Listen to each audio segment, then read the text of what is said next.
সাগরের জল যাবি কালি হায়, বৃক্ষরাজি যদি কলম বানায়। সাগরের জল যাবি কালি হায়, বৃক্ষরাজি যদি কলম বানায়। সব কালি শেষ হবে, কলম ফুরি যাবে, শেষ হবে না গো প্রভু তোমারি গান। কত যে মহান, কত যে মহান প্রভু, কত যে মহান, কত যে মহান প্রভু, কত যে মহান। সাগরের জল যদি কালি হয়, বৃক্ষরাজি যদি কলম বানায়। সব কালি শেষ হবে, কলম ফুরিয়ে যাবে, শেষ হবে না গো প্রভু তোমারি গান। কত যে মহান, কত যে মহান প্রভু, কত যে মহান, কত যে মহান প্রভু, কত যে মহান, কত যে মহান প্রভু, কত যে মহান। ঠিক না ঠিক? আল্লাহ পাক রব্বুল আলামিনের এত মহান আল্লাহ, যত বড় আল্লাহ পাক রব্বুল আলামিনের শান শৌকত রে বাবা তত বড়। আল্লাহ পাক রব্বুল আলামিন যত বড়, আল্লাহ পাকের রহমত তত বড়। আল্লাহ পাকের রহমত যত বড়, আল্লাহ পাক রব্বুল আলামিনের ভালোবাসা তার চাইতে বেশি বড়। আল্লাহ পাক রব্বুল আলামিনের ভালোবাসা যত বড়,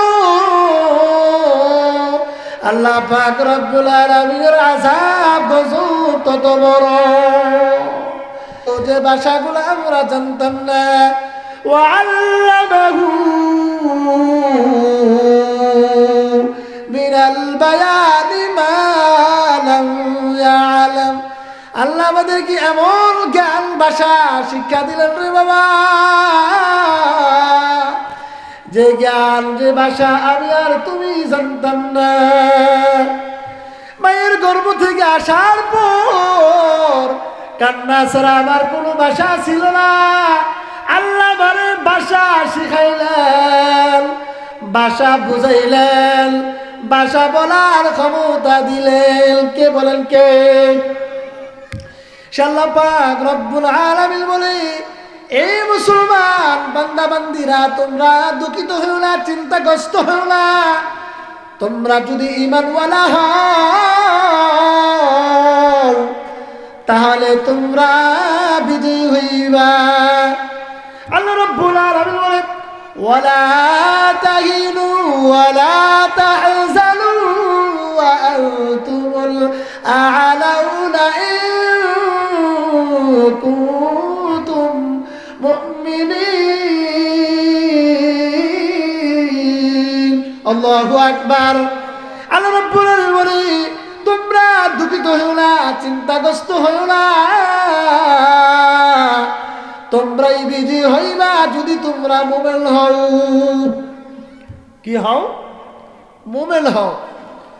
আল্লাহ রাব্বুল আলামিন বলে, যদি মুমিন হতে চাও তাহলে নবীর তরিকায় চলার দরকার আছে না নাই? আছে না নাই? নবীরে যারা ভালোবাসে, আজকের মাহফিল তারা ভালোবাসে। নবীরে যারা ভালোবাসে, আজকের এই মাদ্রাসাকে তারা ভালোবাসে, নবীকে যারা ভালোবাসে আজকের মজমায় তারা সময় দিয়া সময় তারা দামি বানাইতেছে।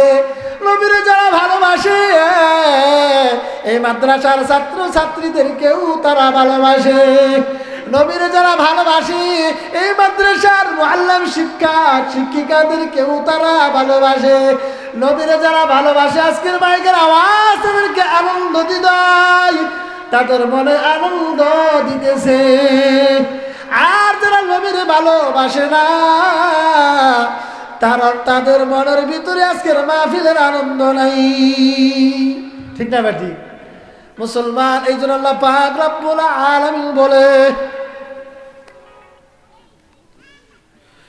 রব্বুল আলামিন বলে, বান্দা বান্দিরা তোমরা জানোনি আমি আল্লাহ তামাম পৃথিবীর সমস্ত মানুষদেরকে দেখাইলে, অর্থাৎ আমি পৃথিবীর কোটি কোটি মানুষদেরকে যদি আমি রব আল্লাহ আমি রবের জান্নাত দেখাইতাম, আমি রবের জাহান্নাম গুলা দেখাইতাম, আমি রবের জাহান্নামের শাস্তি দেখাইতাম, আমি রবের জান্নাতের নাজ নিয়ামত গুলা দেখাইতাম, যতটা বিশ্বাসযোগ্যতা না হইতো আমি আল্লাহ এমন এক ব্যক্তিকে দেখাইলাম যে ব্যক্তি দেখার কারণে কোটি কোটি কোটি কোটি কোটি মানুষ দেখার চাইতেও এই লোকের দেখার দাম মানুষের কাছে বেশি। এই জন্য আল্লাহ পাক রব্বুল আলামিন বলে, সুবহানাল্লাযী আসরা বিআবদিহি লাইলাম মিনাল মাসজিদিল হারাম লাইলাম মিনাল মাসজিদিল হারাম ইলাল মাসজিদিল أقصى الذي باركنا حوله لنريه من آياتنا। আল্লাহ রাব্বুল আলামিন বলে, আল্লাহ রাব্বুল আলামিন তিনি এমন এক রব, তিনার এক বান্দাকে রাতের কিছু অংশ আল্লাহ রাব্বুল আলামিনের সাথে সাক্ষাৎ করার জন্য, দেখা করার জন্য, কথা বলার জন্য আল্লাহ রাব্বুল আলামিন রাতের কিছু অংশ জমিন থেকে 7 আসমানের উপরে নিয়ে নিলেন। কোথায় নিয়ে গেলেন? 7 আসমানের উপরে নিয়ে নিলেন। আল্লাহ রাব্বুল আলামিন বলে, বাইতুল্লাহ শরীফ থেকে অর্থাৎ মসজিদে হারাম থেকে আমি আল্লাহ আমার হাবিবকে আমি রবের কাছে নেওয়ার জন্য বাইতুল্লাহ শরীফ থেকে মসজিদে আকসা পর্যন্ত আমি রবের কাছে নিয়ে আসলাম। বলেন না সুবহানাল্লাহ। এই আয়াতটা মেরাজের সম্পর্কিত আয়াতটা নাজিল হয়েছে। সম্মানিত হাজিরিন, মেরাজ শব্দের শাব্দিক অর্থ হইল, মুফাসসিরিন কেরাম মুহাদ্দিসিন কেরাম বলেন, মেরাজ শব্দের শাব্দিক অর্থ হইল সাক্ষাৎ করা, কথা বলা। আবার এটার ব্যাখ্যার ভিতরে যা পাওয়া গেছে, মেরাজ শব্দের শাব্দিক অর্থের ভিতরে এই শব্দের অর্থ হইল সিঁড়ি বাওয়া। তো মোহতারাম হাজিরিন, এই মেরাজ যারা বিশ্বাস করবে না তারা ঈমানওয়ালা হতে পারবে না। তবে মেরাজ কাকে বলে এটা আগে জেনে নেই। মেরাজ হলো আল্লাহ পাক রব্বুল আলামিন মুহাম্মদুর রাসূলুল্লাহ সাল্লাল্লাহু আলাইহি সাল্লামকে তিনার সাথে সাক্ষাৎ করার জন্য রাতের কিছু অংশ আল্লাহ পাক রব্বুল আলামিনের আরশ মুআল্লাক পর্যন্ত নিয়ে নিছেন। হযরত মুহাম্মদুর রাসূলুল্লাহ সাল্লাল্লাহু আলাইহি সাল্লাম বলে, আমি আশার নামাজ পড়িয়া আমার একজন স্ত্রী ঘরে উম্মে হানির ঘরে আমি যাত্রী যাপন করতেছিলাম। রাত্রে বেলায় আল্লাহ পাক রব্বুল আলামিনের পক্ষ থেকে 2 জন ফেরেশতা আমার কাছে আসলো। আইসা বলতেছে, হাবিব উঠেন উঠেন, আল্লাহর হুকুমে আমাদের সেইতে যাইতে হবে, আল্লাহর সাথে দেখা করতে হবে, আল্লাহর সাথে সাক্ষাৎ করতে হবে। আল্লাহ রব্বুল আলামিনের রাসূল সাথে সাথে উঠিয়া আল্লাহর নবী পয়গম্বর বলেন, 2 জন ফেরেশতা আমাকে নিয়ে এরকম মসজিদে হারামের কাছে গেল। মসজিদে হারামের কাছে যাওয়ার পর আল্লাহর নবী বলেন, আল্লাহ পাক রব্বুল আলামিনের অর্ডারে আমার হাতটাকে এরকম অপারেশন করলেন, আমার হাতকে অপারেশন করলেন। জমজমের পানির মাধ্যমে আমার হাতটাকে বের করিয়া জমজমের পানির মাধ্যমে হাতটাকে পরিষ্কার করলেন, ধুইলেন। এটা কেন ধুইলেন? আল্লাহর নবী পয়গম্বর বলেন, আমার এই হাতটাকে আল্লাহ রাব্বুল আলামিন তিনবার করে অপারেশন করেছেন। কয়বার? আল্লাহর নবী বলেন, আমি যখন হযরত হালিমাতুস সাদিয়ার ঘরে, আমার দুধমার ঘরে আমি যখন ছিলাম, আমার দুধ মেয়ের সাথে যখন আমি খেলার জন্য মাঠে চলে যেতাম, আল্লাহ রাব্বুল আলামিন ফেরেশতার মাধ্যমে ওই সময় আমার হাতটাকে এরকম অপারেশন করেছেন। অর্থাৎ ওই ছোটবেলায় হাতটাকে অপারেশন এই জন্য করেছেন আল্লাহ রাব্বুল আলামিন।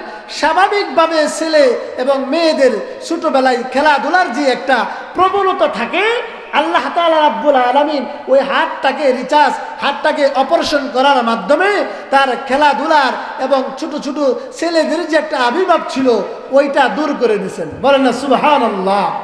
দ্বিতীয়বার আল্লাহর নবী বলেন, দ্বিতীয়বার যৌবন অবস্থায় আমার যখন যৌবন আসক্তি আসলো, আল্লাহ রাব্বুল আলামিন স্বাভাবিকভাবে যতগুলা মানুষের যৌবন শক্তি হয়, যৌবন আসার পরে শয়তানে কুমন্ত্রণা দেয়, খারাপের দিকে যাইতে মন চায়। তবে আমি রাসূলের খারাপের দিকে মন চাইতো না, কারণ হইল আল্লাহ রাব্বুল আলামিন যৌবন অবস্থায় আমার হাতটাকে আবার অপারেশন করাইছেন। বলেন না সুবহানাল্লাহ। বলে তৃতীয়বার আল্লাহ রাব্বুল আলামিন আমাকে যখন আল্লাহর সাথে দেখা করার জন্য নিয়ে গেছিলেন, তখন আবার আমার হাতটাকে অপারেশন করাইছেন। কেন? বলে ওই আল্লাহ পাক রব্বুল আলামিনের আরশে মুআল্লাক পর্যন্ত যাইতে যাইতে ওইখানে ঠান্ডার ব্যাপার আছে না নাই, একাকিত্বর ব্যাপার আছে না নাই, সাহসের দরকার আছে না নাই, গণ ওইখানে উপযুক্ত হওয়ার জন্য আল্লাহ রাব্বুল আলামিন তিনাকে অপারেশন করাইলেন। বলেন না সুবহানাল্লাহ। আল্লাহর নবী বলেন দুইজন ফেরেশতা আমাকে নিয়া ওই সময় একটা যানবাহনের ভিতরে উঠে পড়লাম। ওই যানের নাম হইল বুরাক।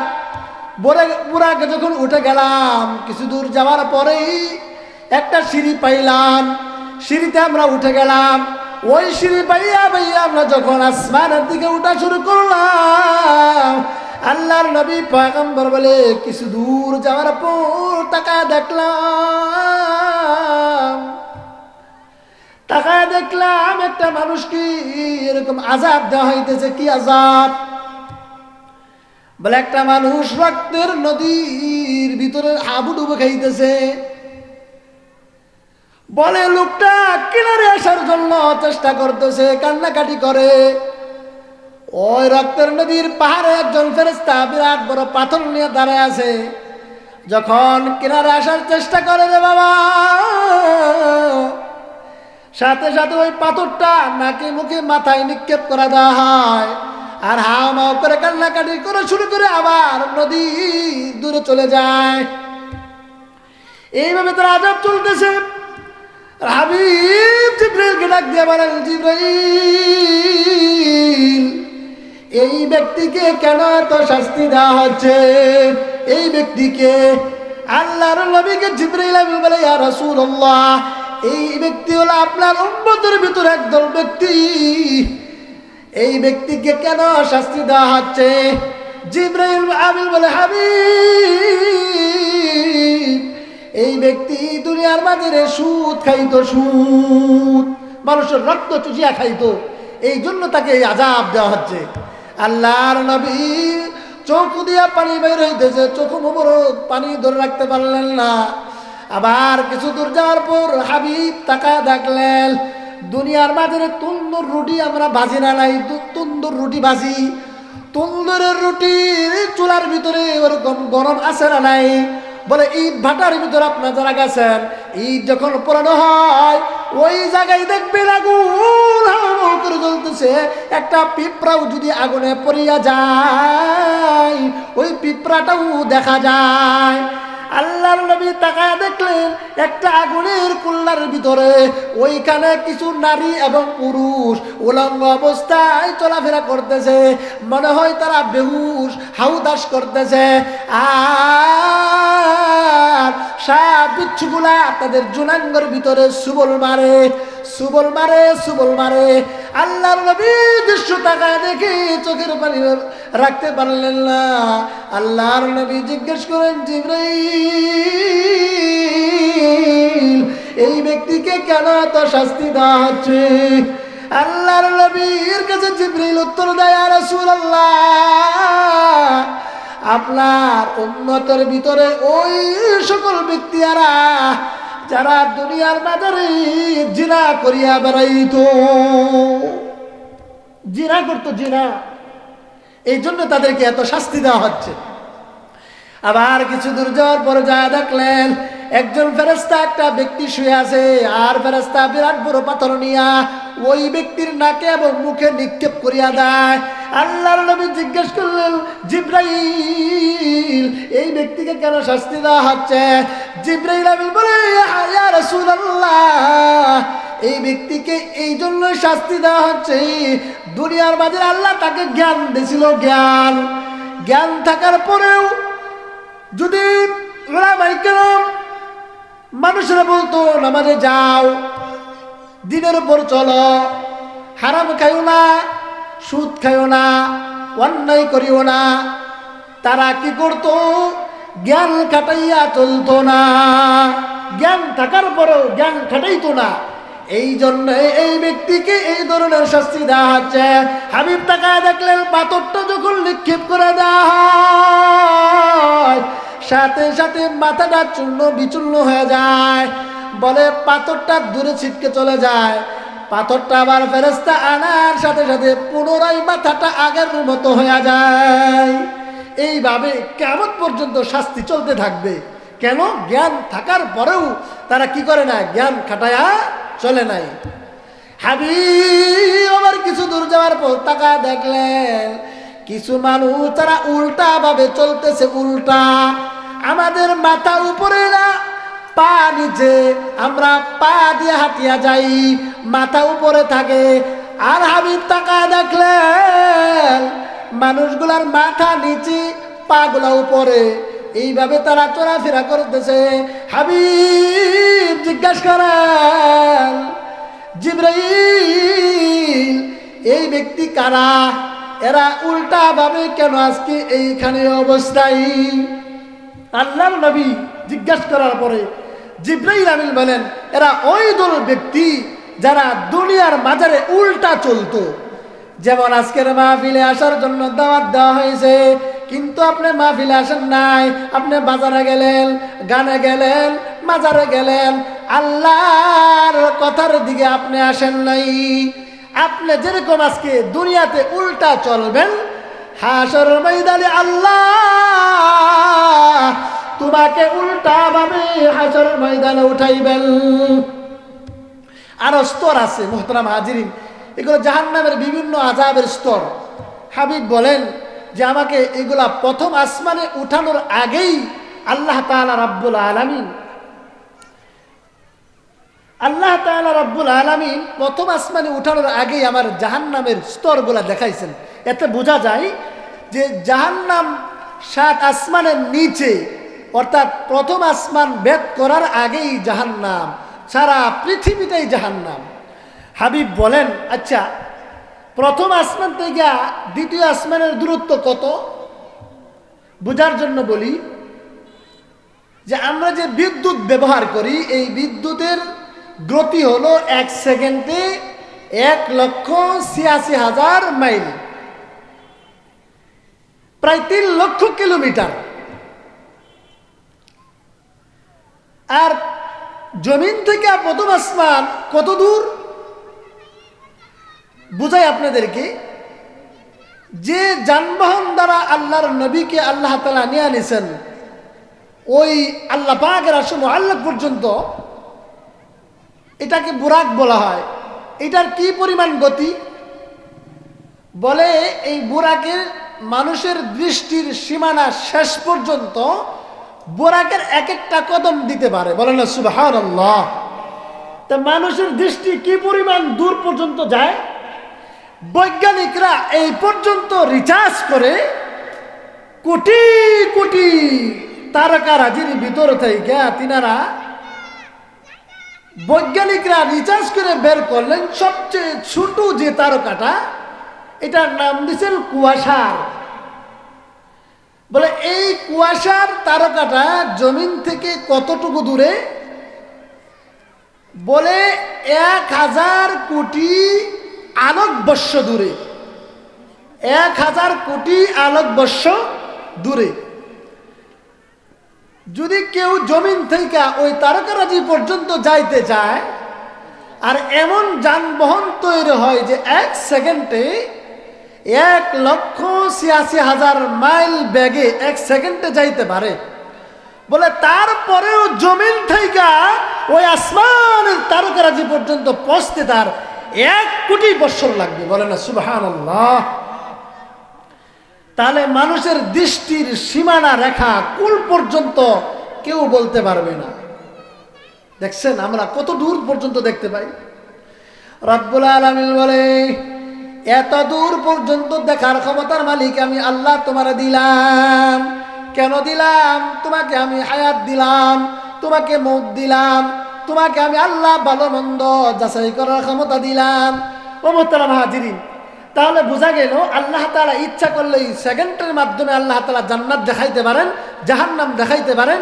সেকেন্ডের মাধ্যমে আল্লাহ তাআলা আল্লাহ পাকের আরশ মুআল্লাক পর্যন্ত নিয়ে নিতে পারেন। ঠিক না বা ঠিক? তো মোহতারাম হাজিরিন, আল্লাহ রব্বুল আলামিনের রাসূল বলেন, আল্লাহ তাআলা রব্বুল আলামিন আমাকে অভ্যর্থনা সম্বর্ধনা জানানোর জন্য 7 আসমান বিশিষ্ট 8 জন বিশিষ্ট নবীদেরকে আমাকে অভ্যর্থনা জানানোর জন্য আল্লাহ তাআলা রাখছেন। প্রথম আসমানে হযরত আদম আলাইহিস সালাতু ওয়াস সালাম, দ্বিতীয় আসমানে হযরত ঈসা ইয়াহইয়া আলাইহিস সালাতু ওয়াস সালাম, তৃতীয় আসমানে আল্লাহ পাক রব্বুল আলামিন ইউসুফ আলাইহিস সালাতু ওয়াস সালামকে রাখলেন। চতুর্থ আসমানে ইদ্রিস আলাইহিস সালাতু ওয়াস সালাম, পঞ্চম আসমানে হযরত হারুন আলাইহিস সালাতু ওয়াস সালাম, সপ্তম আসমানে হযরত মূসা আলাইহিস সালাতু ওয়াস সালাম, ষষ্ঠম আসমানে হযরত হারুন আলাইহিস সালাতু ওয়াস সালাম, ষষ্ঠম আসমানে হযরত হারুন আলাইহিস সালাতু ওয়াস সালাম এবং সপ্তম আসমানে হযরত ইব্রাহিম পয়গম্বর আলাইহিস সালাতু ওয়াস সালামকে আল্লাহ তাআলা অভ্যর্থনা জানানোর জন্য রাখলেন। লম্বা ঘটনা হতে যাব না, শর্ট করে দিব। কেন আল্লাহ তাআলা 7 আসমান বের করে আল্লাহ পাকের আরশ মুআল্লাক পর্যন্ত নিয়ে নিলেন? একমাত্র আল্লাহ পাক রব্বুল আলামিন আমার আপনার উপর এই নামাজকে ফরজ করে দিয়েছেন, নামাজকে আদায় করার জন্য। তো আল্লাহ তাআলা মেরাজ থেকে আমাদেরকে কি দিলেন? এক নম্বরে আল্লাহ তাআলা আমাদেরকে মেরাজ থেকে নামাজ দিছিলেন 50 ওয়াক্ত। আল্লাহ তাআলা কমাইতে কমাইতে এটাকে 5 ওয়াক্ত নিয়ে আসছেন। আল্লাহর নবী পয়গম্বর কমাইতে কমাইতে কয়েকটা নিয়ে আসছেন 5 ওয়াক্ত। আর কি দিছিলেন? বলে সূরা বাকারার শেষের যে 3টা আয়াত, এই 3টা আয়াত আল্লাহ তাআলা দান করেছিলেন। তো আল্লাহ পাক রব্বুল আলামিনের সাথে কি কথা হয়েছিল শর্ট করে দিলাম, আর অনেক কথা আছে এখানে। তো আল্লাহ পাক রব্বুল আলামিনের সাথে দেখা হওয়ার পর আল্লাহ পাক রাসূল বলছিলেন, আত-তাহিয়াতু লিল্লাহি ওয়াস-সালাওয়াতু ওয়াত-তাইয়্যিবাত। রব আল্লাহ আমার মুখের দ্বারা, চলার দ্বারা, বলার দ্বারা, আল্লাহ রব্বুল আলামিন অর্থের দ্বারা আল্লাহ যত প্রশংসা হয়, আল্লাহ সমস্ত প্রশংসা আপনার জন্য। আল্লাহর নবী বললেন। আল্লাহ পাক রব্বুল আলামিন প্রতি উত্তরে বললেন, আসসালামু আলাইকা আইয়ুহান নাবিয়্যু ওয়া রাহমাতুল্লাহি ওয়া বারাকাতুহু। নবী, আপনার উপর রহমত নাজিল হোক, আপনার উপর বরকত নাজিল হোক। আল্লাহর নবী প্রতি উত্তরে বললেন, আল্লাহ রাব্বুল আলামিনের কথার প্রতি উত্তরে বললেন, শুধু আমার জন্য কেন রহমত, আমার জন্য কেন রহমত, আমার সমস্ত ইবাদত গুরদার বান্দার জন্য রহমত দিয়ে দেন। আত-তাহিয়াতু লিল্লাহি ওয়াস-সালাওয়াতু ওয়াত-তাইয়্যিবাত। আসসালামু আলাইকা আইয়ুহান নাবিয়্যু ওয়া রাহমাতুল্লাহি ওয়া বারাকাতুহু। আসসালামু আলাইনা ওয়া আলা ইবাদিল্লাহিস সালিহিন। সমস্ত সালিহিন ইবাদত গুরদার বান্দার জন্য রহমত দিয়ে দেন। ওই সময় ওইখানে উপস্থিত ফেরেশতারা তিনারা বলছিল যে আশহাদু আল্লা ইলাহা ইল্লা ইল্লাল্লাহু ওয়া আশহাদু আন্না মুহাম্মাদান আবদুহু ওয়া রাসূলুহু। আমরা সাক্ষ্য দিচ্ছি যে আল্লাহ ছাড়া কোনো উপাস্য নাই, আল্লাহ ছাড়া কোনো মালিক নাই। আমরা আরো সাক্ষ্য দিচ্ছি যে হযরত মুহাম্মদুর রাসূলুল্লাহ সাল্লাল্লাহু আলাইহি ওয়াসাল্লাম আল্লাহ তাআলার বান্দা ও রাসূল। তাহলে বোঝা গেল আল্লাহ পাক রব্বুল আলামিনের দরবার থেকে আমাদের জন্য আল্লাহ তাআলা রাসূল কি নিয়ে আসছিলেন? নামাজ। সেই নামাজ আমরা পড়ি না, বলি আমি ঈমানওয়ালা, ইয়াকিনওয়ালা, আদবওয়ালা, আমি মুমিন, মুত্তাকিন, পরহেজগার, কিন্তু আমরা নামাজের বেলায় নাই। কি কোন? অথচ আল্লাহ পাক রব্বুল আলামিন বলেন ইন্নাস সালাতা তানহা আনিল ফাহশাই ওয়াল মুনকার। নিশ্চয়ই সালাত অর্থাৎ নামাজ তোমাকে অশ্লীল, বেহায়াপনা, খারাপ কাজ থেকে বিরত রাখবে। তোমার নামাজ যদি সঠিক হয়ে যায়, তোমার সমস্ত ইবাদতগুলো সঠিক হয়ে যাবে। আল্লাহর নবীর প্রিয় সাহাবী হযরত মুহাম্মদুর রাসূলুল্লাহ সাল্লাল্লাহু আলাইহি ওয়াসাল্লামের সাহাবী হযরত আবু হুরায়রা রাদিয়াল্লাহু তাআলা আনহু বলেন, আল্লাহ রাব্বুল আলামিন সর্বপ্রথম বান্দার নামাজের হিসাব নেবেন। আল্লাহর নবী বলেন, আউয়ালু মা ইউহাসাবু বিহিল আবদু ইয়াওমাল কিয়ামাতিস সালাহ। কাল কিয়ামতের দিন আল্লাহ পাক রব্বুল আলামিন বান্দার নামাজের হিসাব নেবেন। তাহলে আমরা নামাজ পড়বো তো ইনশাআল্লাহ। এখানে আর অনেক ঘটনা বাকি আছে। তো আল্লাহ পাক রব্বুল আলামিন জাহান্নামের স্তর দেখাইছেন, আযাবের স্তর, জান্নাতে যারা যাবে তাদের স্তর দেখাইছেন, এবং আল্লাহ পাক রব্বুল আলামিন সমস্ত নবীদের এরকম আগমন ঘটাইছেন। আল্লাহ পাক রব্বুল আলামিন রাসূলদের শ্রেষ্ঠ নবী, মহানবী, এটা বোঝার জন্য আল্লাহ পাক রব্বুল আলামিন, আল্লাহ তাআলা রব্বুল আলামিন সমস্ত নবীদের সাথে সাক্ষাৎ করাইছেন। শুধু তাই নয়, এটা কিয়ামত পর্যন্ত এই ঘটনাটা জারি হয়ে থাকবে। আর আল্লাহ পাক রব্বুল আলামিনের যত বান্দা বান্দিরা দুনিয়াতে আসবে আর এগুলা ঘটনা শুনবে, শোনার পর তারা এই ঘটনার উপর বিশ্বাস করবে আর আমল করতে থাকবে, বিশ্বাস করতে থাকবে, আমল করতে থাকবে। এই আমলের কারণে আল্লাহ তাআলা রব্বুল আলামিন তাদেরকে জান্নাতের অধিবাসী বানাইয়া তারপর দুনিয়া থেকে মওত দিবেন। আল্লাহ তাআলা যেন আমাদেরকে এই জান্নাতের বাগান থেকে আমরা জান্নাতের নামে, জান্নাতের তালিকার ভিতরে নাম লেখাইয়া তারপর আমরা যাইতে পারি। আল্লাহ তাআলা আমাদেরকে তৌফিক দান করুক। সবাই আমিন। ওয়া আখিরু দাওয়ানা আলহামদুলিল্লাহি রাব্বিল আলামিন।